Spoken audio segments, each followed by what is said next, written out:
Hello mga katombi! Welcome sa aking vlog. So, ngayong araw na ito ay seryoso muna si katombi. Mga katombi, tayo ay pupunta sa ospital. So, nandito tayo sa Pompidou kung saan po dito dinala si Ate Raisa.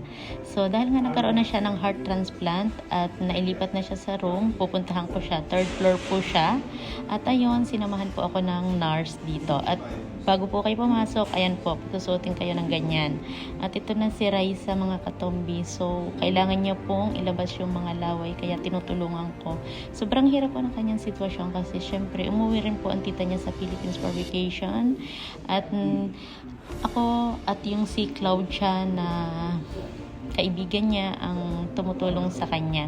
So, ang tagal ko ding na-vlog si Raisa at ngayon ho, very successful po ang kanyang heart transplant. Sobrang saya ko po dahil nga ho ay alam nyo ba, at least kahit paano nakita nyo napatawa ko siya. Ayan. Sa mga kamag-anak, kaibigan ni Ate Raisa, pwede po kayong dumalaw dito sa Pompidou. So, kakatuwa ho at super saya ng aking puso at panoorin nyo na lang po itong video namin dalawa. And maraming salamat po sa mga taong tumulong sa kanya. Grabe yung pinagdaanan niya. Oh, grabe. After 1 year, After 1 year, nagkaroon ka ng heart transplant, Last year ka na hospital, right?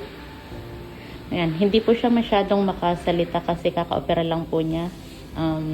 Super happy kasi within 72 hours ay nagising po siya. Kailan ka nagising? Kanina lang? Pagabi? Hindi na po niya matandaan sa lakas ng anesthesia. Right? Tama. Hindi po talaga siya masyadong makapagsalita, mga katombi. So, sa kanyang pamilya, sa makakapanood sa kanyang pamilya, mga kaibigan, ito po si Ate Raisa as of now.